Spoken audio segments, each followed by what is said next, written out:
বাংলাদেশ ভারত সীমান্তে প্রতি বছর হাজারো অসহায় কৃষক ছোট বাচ্চাদের বিএসএফ এর গুলিতে হত্যা হতে হচ্ছে। তার কারণ কি জানেন? আর এরা এতটা সাহসী বা পায় কোথা থেকে? আপনি কি জানেন? এর মেইন যে কারণ সেটা হলো আপনার মা শেখ হাসিনা।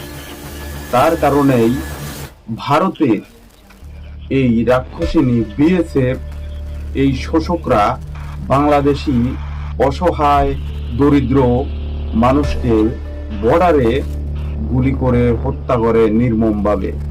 প্রতি বছর কতগুলা বাংলাদেশিকে হত্যা হতে হয় এই বিএসএফ এর গুলিতে, আপনারা কি জানেন? চলুন সেই ডাটাবেজ আমরা দেখে নিই। যে ডাটাবেসটা দেওয়া আছে সেই ডাটাবেজে অনেক ধামাচাপা দেওয়া আছে, তারপরেও এই ডাটাবেজ অনুযায়ী আপনারা দেখতে পাচ্ছেন